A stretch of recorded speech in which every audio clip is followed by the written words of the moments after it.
This is Susan Riley, and I am so excited that you are here. Just want to ask you a quick question. Who else wants a life that they love? Okay? Stick around with me and I will go over just a few tips on that, on how you can pay attention and make steps towards moving to a life that you love living. But I want to start off with just the fact that I realized last week I stayed on way too long, and and I guess that's part of something I'm gonna have to learn with doing these here with you guys, is that I can get kind of chatty and talk too long. So I'm gonna try and watch my time a lot closer today, and just tell you just a little bit of something to give you something to encourage your week, to give you steps for. And if you start seeing me get too long, just give me a hands up there and kind of say, time, Susan, time, okay? Because you know me, I get so excited, I just keep talking. And that's not what I want these to be. I don't want these to be a drag on y'all. I want to be mindful of your time. So, who else wants a life that they love? Okay? And if anybody says yes to that, then I'm going to have to back that up and just then ask you the next question is, how do you know that you're not doing what you love? Is there some signs? Are there signs now in your life that are giving you clues as to whether or not you're where you're supposed to be? Okay? I had found two, and that's what I want to share. I had found two very distinct things that help me know where I'm at, and they help give me the guidelines, some guideposts here to where when I start to change things, these are the two things. These two things can help me get moving in the right directions. All right. One is my longing. One is longing. There are just some things that doesn't matter how many times I've tried, or it really doesn't matter how many times I've thought about it and passed it off. There's some things that just won't let go in my heart. They just won't let go. I still have this longing to do this. You may have it too. You have this longing when you can actually sometimes just sit and it may not come up on it, but you want to paint, or you really wanted to write, or you wanted to do a trip across parts of America, or you've had poetry in you. You've had something that's in you. There's this longing of, you really would like to teach. You've got this longing that's in you, and it doesn't change, and it doesn't go away. So pay attention to that. Notice what you're noticing.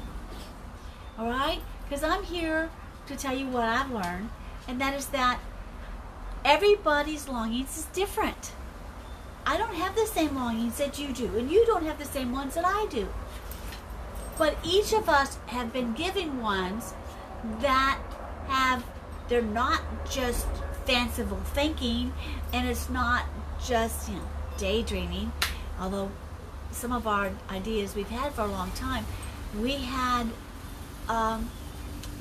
culture, family reasons, to education, just other things that just said that we couldn't put any stock in what we were thinking and what we liked. But so I want to tell you, the longings have been put in there, in you, and each one is individual as each person is. So you need to go for yours, just like I need to go for mine. All right? Second point.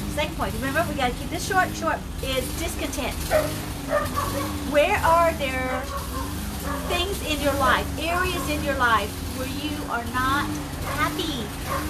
You're dreading it. You have so much angst, anxiety. It just makes you want to, not want to get up because you think the idea of having to go do one more thing.